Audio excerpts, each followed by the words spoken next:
Thanks for joining us on the Midday News. I'm Nifemi Oguntoye. Nigeria's President-elect Muhammadu Ibrahim Buhari has received a certificate of return from the Independent National Electoral Commission after being declared winner of the March 28 presidential election.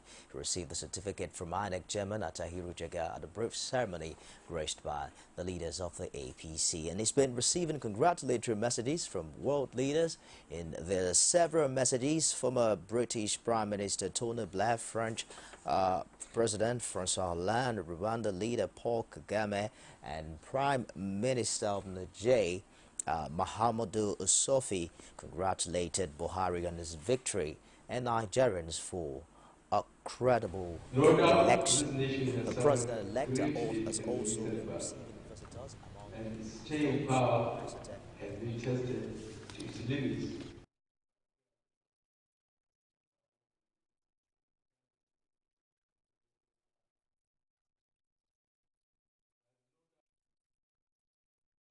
Secretary of State for African Affairs Linda Thomas-Greenfield, who was accompanied by U.S. Ambassador to Nigeria, Ambassador James Entwistle. But while former United States Ambassador to Nigeria, Ambassador Walter Carrington, has said with the peaceful transfer of power through the ballot box from one party to another, Nigeria has now passed the most important milestone on the road to an enduring democracy.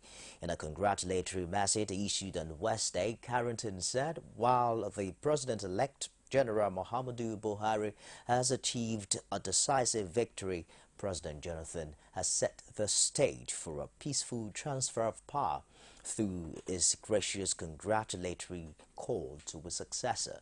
The former U.S. ambassador further said President Jonathan has set the stage for a peaceful transfer of power through his gracious call to the successor. We'll take a break now, and I'll be back with more stories. Don't go away.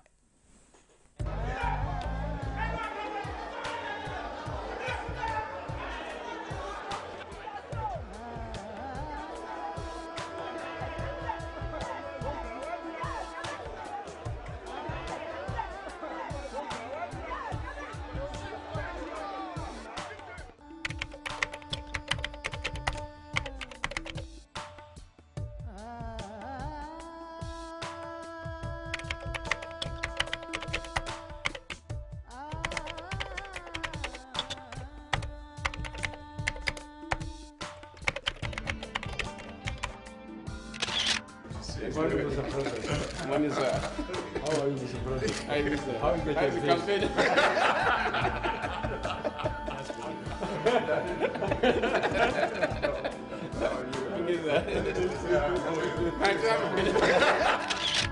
We must learn to live together as brothers, or perish together as fools. Martin Luther King, Jr.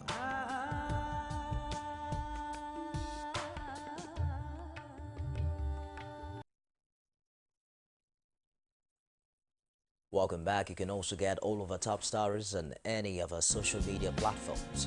On Facebook, it's facebook.com/CoreTv News. Our Twitter handle is at CoreTv News NG, and we stream live on YouTube. It's youtube.com/CoreTV, for space and news.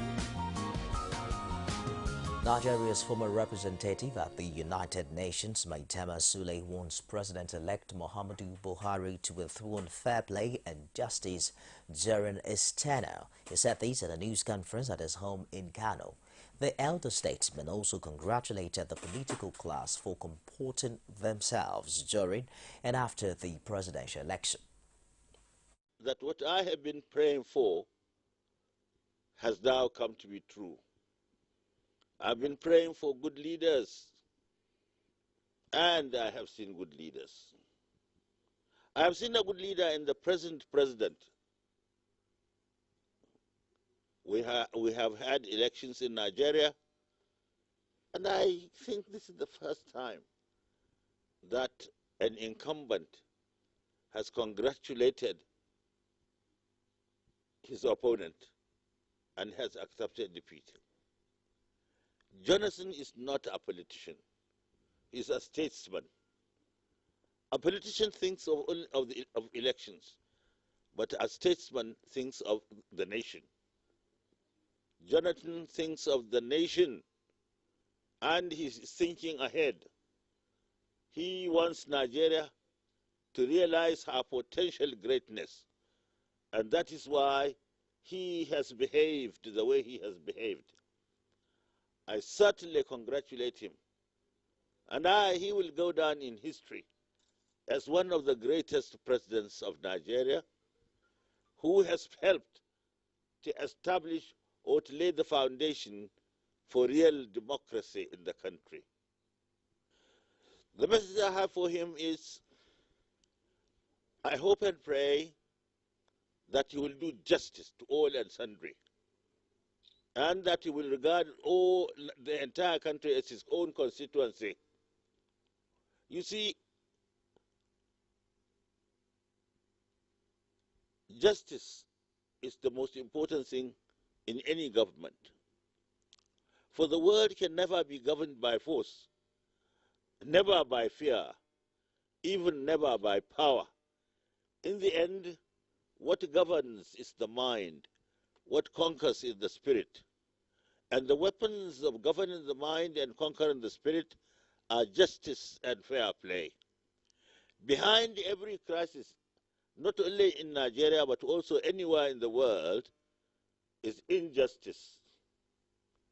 Power can remain in the hands of an infidel if he is just and fair, but it will not remain in the hands of a believer if he is unfair and unjust.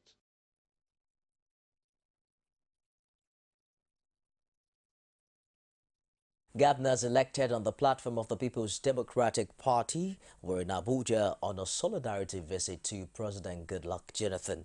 After the closed-door meeting, the governors insist that the March 28 presidential election was characterized by noticeable flaws. They also held President Jonathan for accepting defeat in spite of the problems. Everybody knows that the only party that is national in nature and is on ground is the PDP.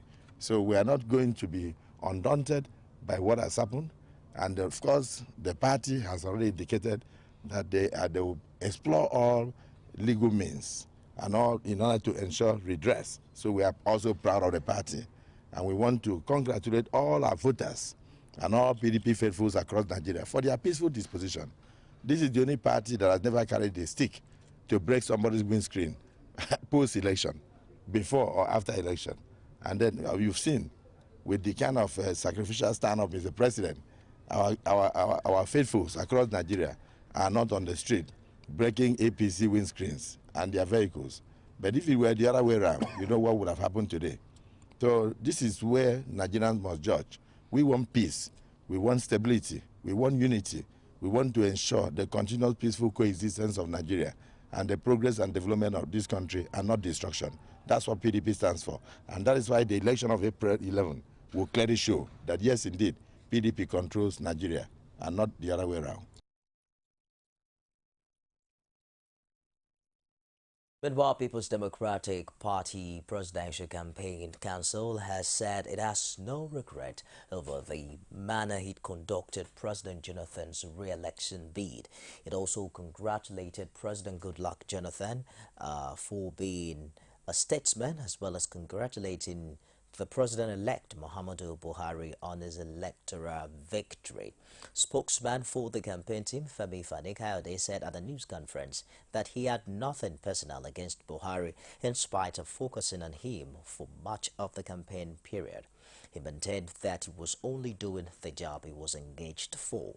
Fani-Kayode, however, emphasized the need for all Nigerians to put politics aside now that a winner has emerged and focus on making the country more united. European Union observers also represented a preliminary report on the election monitoring activities to President Goodluck Jonathan. They did this at a closed-door meeting where they also spoke with the president on their recommendations. Observer Santiago Fisas was reluctant to disclose the content of the report to State House correspondents. He, however, said a final report will be presented to the incoming administration in July. I congratulate him. I congratulate him because has been he concedes the election even to know the official results. That I think is a very important thing. That is an extraordinary example for many countries in Africa and all over the world. And then I congratulate him for that. And of course, we talk a little about the elections, and I take the opportunity to give to him our preliminary statement about the elections, and that he was very happy to accept. And of course, I will come back probably in July with the final statement for a press conference and to give to new president our recommendation with the final report. But also, I would like very much to give these final reports to President Jonathan.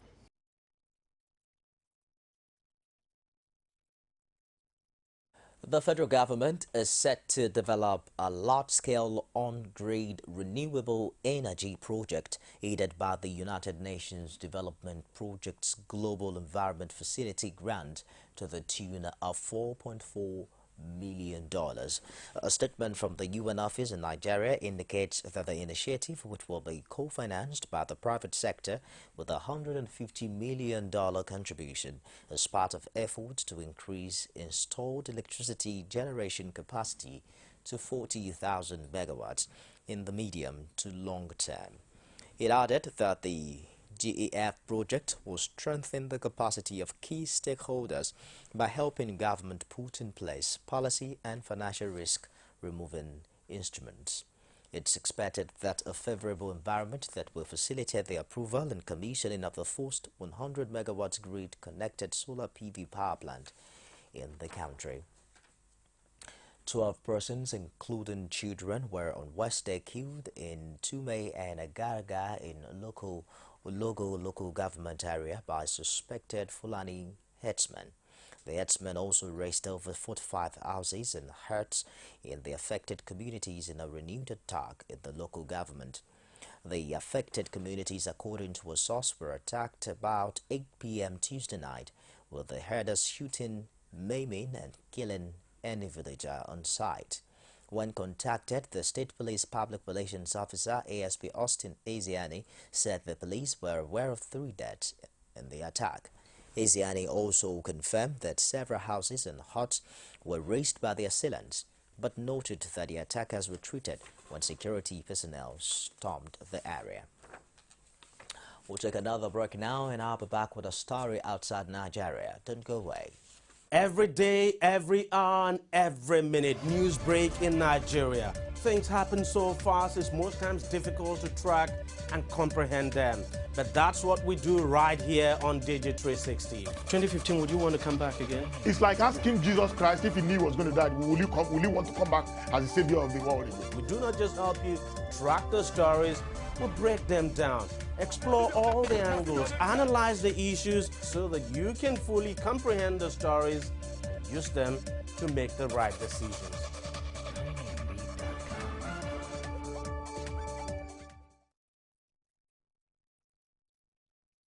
In Kenya, masked gunmen have attacked a university near the Somali border in the northeastern part of the country, killing at least 2 people and injuring about 30. It's reported that the gunmen are firing indiscriminately, and there are fears the casualty toll could rise. Already 2 guards have been confirmed killed at the main university gate, with 2 policemen and a student among the injured. Nearby policemen engaged in a fierce exchange of fire, and the gunmen escaped into the university buildings. It's not clear yet who's behind the attack, but Somali al-Shabaab militants have regularly targeted Kenya. Troops have surrounded Garissa University College and are now engaging the attackers in the hope of flushing them out. To wrap this hour, do join us again at the top of the hour for more stories. I am Nithani Oguntoye. Thanks for being there.